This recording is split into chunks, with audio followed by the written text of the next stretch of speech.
Cette commission et de ce dialogue avec Boubacar Sow, le directeur de cabinet du Premier ministre. Merci donc, M. Sow, de répondre à nos questions.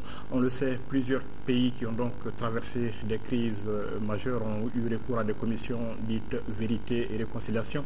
Le Mali a choisi une commission dialogue et réconciliation. Est-ce que la démarche est différente? La démarche n'est pas différente fondamentalement.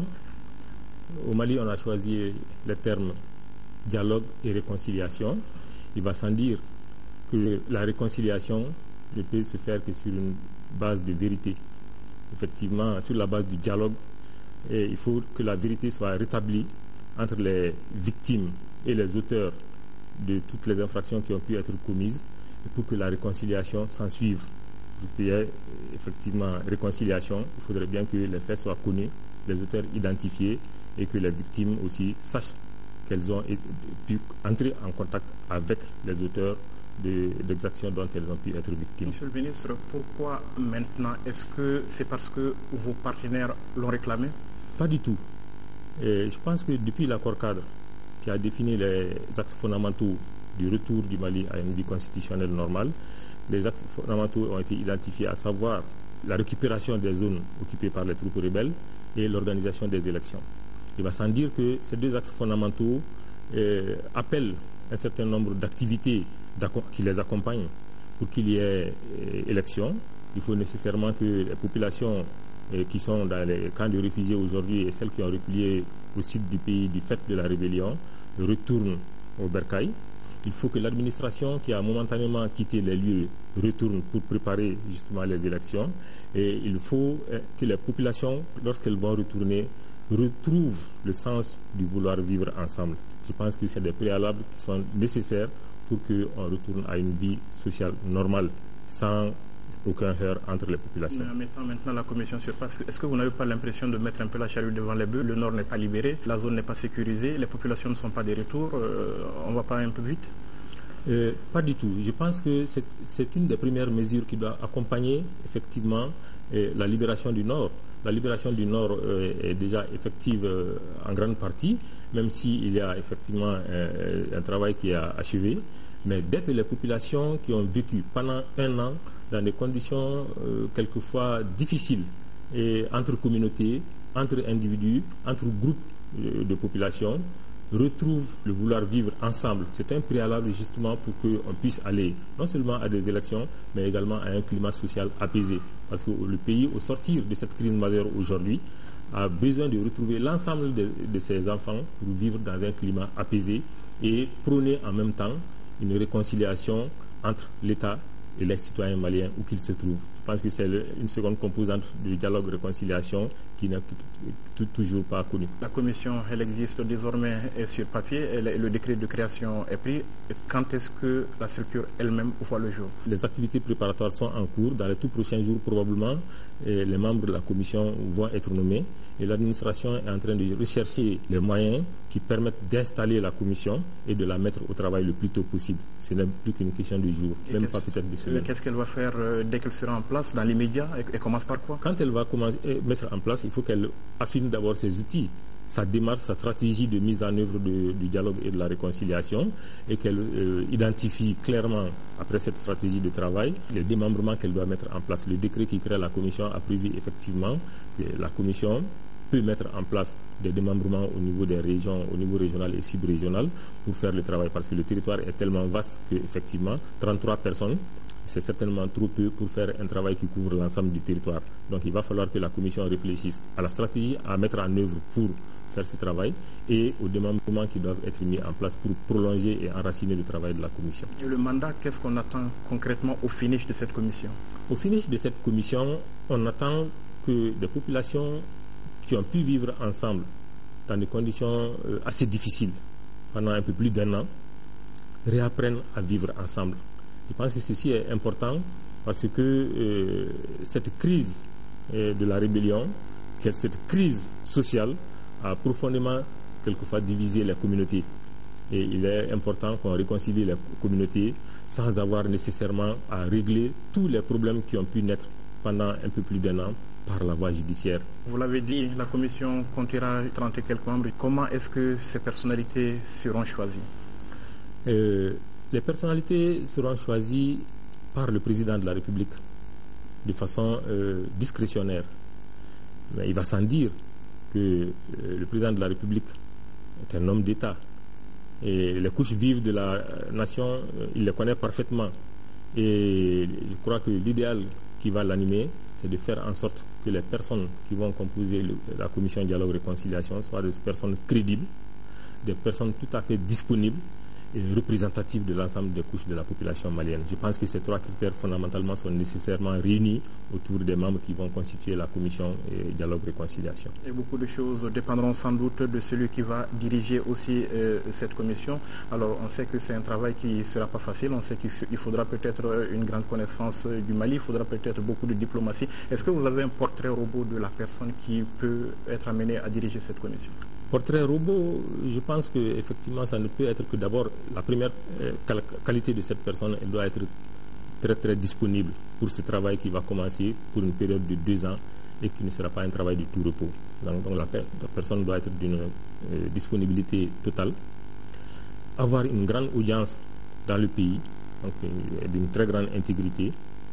La personne doit également avoir un sens très développé de l'écoute. Au sortir de cette crise, je pense que la gestion des conflits qui ont pu naître pendant un peu plus d'1 an nécessite qu'on ait un sens très développé de l'écoute pour pouvoir apporter les solutions. Parce que ce dont il s'agit, c'est trouver les solutions aux problèmes qui ont opposé les différentes populations et les différentes communautés en dehors de la voie judiciaire. Vous pensez à un politique, un religieux, un nordiste? Je pense que le choix du président de la République sera le nôtre à tous. On va donc passer au dialogue lui-même. Quand est-ce que le dialogue proprement dit est censé débuter? Je pense que dans les toutes prochaines semaines, le travail va commencer, comme je l'ai dit, en même temps que le président de la République est en train de prendre les dispositions pour rendre public probablement la composition de la commission dans les tout prochains jours. L'administration est en train de réunir les conditions matérielles de travail. Donc dès que les membres de la commission vont être nommés, les conditions de travail seront déjà pratiquement prêtes pour les attendre et il reste tout juste à se remettre immédiatement au travail. Ils seront dans les préparatifs du dialogue, si je comprends bien. Le dialogue lui-même, je parle du dialogue proprement dit. C'est la commission qui en décidera. Lorsque les membres de la commission vont être nommés, effectivement, et comme je l'ai dit, il faut qu'ils réfléchissent à la stratégie à mettre en œuvre pour faire ce travail-là et réfléchir aux démembrements qui doivent être mis en œuvre et pour pouvoir véritablement commencer ce travail. Donc la commission, elle fixera en son sein, déterminera un règlement intérieur qui va fixer les détails des activités qu'elle doit mener, de manière à ce que tout cela soit bien encadré. Mais on a préféré laisser ce soin aux membres de la commission qui définiront par un règlement intérieur le détail des attributions que la commission aura à exercer. Donc dès que ce règlement intérieur est adopté, on peut dire que les conditions requises sont là pour permettre à la commission de travailler immédiatement. On sait que la crise a affecté tout le Mali, mais particulièrement le nord du Mali. Est-ce que le dialogue, ce sera une affaire du nord ou alors ce sera une affaire du Mali entier? Le dialogue, ce sera une affaire nationale. Je pense que le conflit du nord a profondément divisé les personnes et les communautés, et non seulement au nord, mais également a créé des problèmes effectivement au sud. La preuve, c'est qu'une bonne partie des populations actuelles du nord ont dû refluer vers le sud pour venir rejoindre leurs parents du sud. Ensuite, je pense que la commission dialogue et réconciliation n'a pas pour vocation de se penser uniquement sur le problème de la rébellion. La crise que vit notre pays aujourd'hui est une crise multidimensionnelle et il s'agit également de rechercher par le moyen de la commission dialogue et réconciliation un moyen de faire en sorte que l'État et les citoyens se parlent aussi. Je pense que ce n'est pas au nord seulement que nous avons des problèmes d'insécurité, ce n'est pas au nord seulement que nous avons des problèmes de défiance des citoyens aujourd'hui vis-à-vis de l'État. Il s'agit de prendre à bras le corps tous ces problèmes-là pour essayer de faire en sorte qu'au nord, les communautés vont se réconcilier, les personnes vont se réconcilier, mais pour l'ensemble du pays, il faut réconcilier aujourd'hui les citoyens maliens et l'État. Oui, mais le Nord a un problème bien particulier. Le Nord, il est beaucoup plus affecté, évidemment, que le reste du pays. Est-ce qu'on ne risque pas un peu de noyer le Nord dans un débat national? C'est pourquoi on a laissé effectivement à la Commission le soin de déterminer là où elle doit mettre ses démembrements et la composition de ses démembrements. Autrement dit, là où l'intensité des problèmes est beaucoup plus élevée, là où l'acuité des questions posées se pose de façon récurrente, et la Commission appréciera qu'est-ce qu'il faut mettre en place comme dispositif pour faire face à la situation. Mais d'une manière générale, ce qu'il faut retenir, c'est que les activités de la Commission Dialogue-Réconciliation couvriront l'ensemble du territoire, pas seulement les zones qui vont être libérées de l'occupation rebelle. Donc, parlons donc concrètement du Nord. Comment est-ce que vous entrevoyez le dialogue à ce niveau? Un dialogue entre les communautés? Entre communautés, mais aussi un dialogue entre individus, entre familles. Je pense qu'il y a beaucoup de choses qui ont pu se passer au Nord pendant un peu plus d'1 an d'occupation par les forces rebelles, parce que lorsque la rébellion s'est installée, elle a dû peut-être recourir dans certains cas à des personnes vivant dans le milieu comme relais pour faire passer ces décisions, pour faire exécuter ces décisions. Donc ces personnes qui ont eu à faire ce travail pour le compte des forces rebelles vont se voir effectivement dans une situation assez difficile vis-à-vis du reste de la communauté. Donc il va falloir que la réconciliation passe par là, mais également quelquefois effectivement c'est des communautés entières qui sont opposées les unes aux autres. Il va falloir que l'État trouve un moyen de faire en sorte que le vouloir vivre ensemble qui a existé avant revienne sans que nécessairement tous les problèmes soient réglés par la voie judiciaire. Quand on voit la profondeur aujourd'hui des divergences, quand on entend parler de toutes ces actions, on se dit que ça ne va pas être forcément facile. Ce ne serait certainement pas un travail du tout facile. C'est pourquoi effectivement le choix des membres de la commission va être déterminant. Et il faudrait que ce soit des personnes d'une disponibilité totale, d'une grande intégrité, d'une honorabilité parfaite, j'allais dire, et que personne en fait ne va remettre en doute leur moralité. Je pense que ceci est important pour que la commission puisse réussir son travail. Vous avez parlé un moment de la rébellion, on sait que c'est de là que tout est parti. Alors, est-ce qu'il y a un dialogue en vue avec les groupes armés dans le cadre donc de cette commission dialogue et réconciliation? Dans le décret qui a créé la commission, effectivement, une ouverture est faite par rapport à l'identification de toutes les parties prenantes au conflit. Donc en fait, il est laissé à la commission elle-même d'identifier clairement les communautés, les groupes qui seront parties prenantes au dialogue. Il y a une question particulière qui fâche aujourd'hui au Mali, c'est la question du MNLA qui refuse toujours de désarmer. Discussion ou pas avec le MNLA finalement? Je pense qu'on ne peut pas préjuger tout à fait de ce qui va arriver. Mais ce qui est sûr, aujourd'hui, le gouvernement, depuis plusieurs mois, a lancé déjà un mandat d'arrêt national et international contre un certain nombre de personnalités, contre des agissements qui ont pu être commis. Ces agissements ne pourront certainement pas être couverts par la commission dialogue et réconciliation. Donc la justice internationale étant déjà mise dans le coup, et il lui appartient, avec la justice nationale, vous avez suivi l'actualité au niveau de la commune 3 du district de Bamako, que ceux qui sont poursuivis pour des faits très graves, la justice n'arrête pas, ça n'arrête pas le cours de la justice.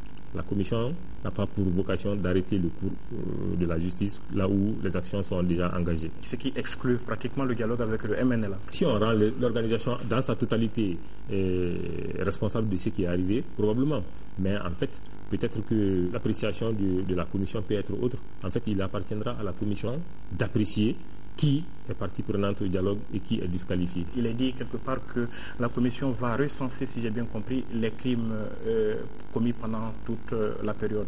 Pour quel traitement? Je pense que quand on commence une activité d'une telle importance, il est important, et cela est dit dans le décret qui crée la commission, qu'on puisse recenser tous les faits sur lesquels la commission a eu à statuer. Donc il faudrait bien que des statistiques soient disponibles, qu'on puisse dire voilà le nombre de cas qui ont été soumis à la commission et à ses démembrements, voilà les cas qu'elle a pu régler par la voie du dialogue, voilà les situations qui sont restées pendantes au niveau de la justice. Donc il va falloir en ce moment qu'il y ait un travail de recensement. Donc à chaque situation qui est soumise à la commission, il faudrait bien qu'il y ait un recensement pour qu'au finish on puisse dire voilà le nombre de cas qui ont été soumis à la commission dialogue-réconciliation, voilà les situations qui ont été réglées par ce canal-là, et voilà les situations qui peut-être n'ont pas pu être réglées par la voie du dialogue et de la réconciliation. Monsieur le ministre, on peut donc s'attendre à ce que certains ne veulent pas que leur cas soit traité par la commission. Alors quel traitement fera-t-on donc de ces cas en question? C'est l'une des raisons peut-être pour lesquelles on n'a pas voulu mettre effectivement commission, dialogue, justice et réconciliation pour ne pas faire la confusion. La justice, elle est inhérente là-dedans au travail de la commission dans la mesure où il faut que des faits graves soient identifiés, que les victimes soient connues et que ceux qui ont pu commettre ces actes-là soient également identifiés pour qu'on puisse les mettre en présence. Mais il faudrait qu'il soit clair que si des faits graves ont pu être commis par des personnes et que les victimes les ont clairement identifiées, les victimes ne sont certainement pas obligées de s'en remettre uniquement à la commission dialogue et réconciliation. Il y a des faits qui ont pu être commis, je l'ai dit tantôt, qui sont soumis même à la justice internationale et à la justice de l'État du Mali. Et la commission dialogue et réconciliation n'a pas vocation à arrêter ces faits. Maintenant, pour la commission, aller directement voilà, à la justice. Le citoyen qui est victime d'une certaine situation peut décider de porter son affaire, sa plainte devant le tribunal. Et il a le droit d'introduire sa plainte et c'est un droit pour lui que son affaire soit instruite au niveau du tribunal et que justice soit rendue entre lui et l'auteur de l'infraction. Alors, qu'est-ce qui est attendu de la population envers la commission? Bon, je pense que dès qu'elle va être mise en place, la commission va mener un travail très important d'information et de sensibilisation. Parce que ce dont il s'agit, c'est de repenser les plaies, recoudre le tissu social. Et je pense que la voie judiciaire est un moyen de règlement des conflits. Et elle n'est certainement pas la voie la plus appropriée quelquefois pour bien repenser les plaies. Quelquefois, nous avons des méthodes au plan sociologique, au plan traditionnel pour réparer les torts qu'on a pu commettre. Et la commission peut effectivement elle-même aussi identifier des moyens beaucoup plus appropriés de régler à l'amiable les problèmes, de manière à ce que les protagonistes à ces différents conflits, au sortir du travail de la commission, soient réconciliés. Ce qui, dans le canal du traitement judiciaire, n'est pas toujours le cas. Justice sera rendue, certes, mais la réconciliation risque de manquer quelquefois. Le dialogue, c'est la chose que les Maliens n'ont pas forcément tellement réussi au cours de l'année qui vient de s'écouler. Est-ce que vous avez aujourd'hui des raisons d'être optimiste au moment où on met en place cette commission dialogue et réconciliation? Je pense pour ma part que je suis tout à fait optimiste dans la mesure où le pays entier a souffert d'une crise à dimension multiple. Effectivement, il y a eu l'occupation des troupes rebelles, des forces rebelles d'une partie du territoire. Mais ceci a engendré, j'allais dire, une crise institutionnelle, une crise économique, une crise sociale. Aujourd'hui, le pays est dans une passe très difficile. Et je pense que tout citoyen de ce pays aujourd'hui souhaite le voir sortir de cette situation. Donc je pense qu'en même temps qu'on va préparer des élections, que la levée de l'emprise des forces rebelles est en train d'être faite sur le nord, il va falloir qu'on retrouve les conditions de la paix sociale, mais également les conditions du développement. Vous fixez un délai, un jour, une date butoir où les Maliens seront réconciliés, où on aura fini le dialogue, où les Maliens seront réconciliés entre eux? On a donné 2 ans à la commission. Et je pense qu'au finish des 2 années, la commission, pendant tout son fonctionnement, il y a un rapport trimestriel qui est déposé, un rapport d'étape qui édifiera tout le monde sur le caractère exhaustif ou non du mandat qui a été exécuté. Alors on espère bien évidemment que le dialogue et la réconciliation les réussira et que le Mali demeurera donc ce tapis dont la beauté dépend donc de la diversité de ses couleurs. En tout cas, merci M. Sow d'avoir répondu à nos questions. C'est moi qui vous remercie. Merci mesdames, messieurs d'avoir été avec nous. Rendez-vous la semaine prochaine pour un autre numéro de l'interview de la semaine. Bonne suite de programme sur l'ORTM.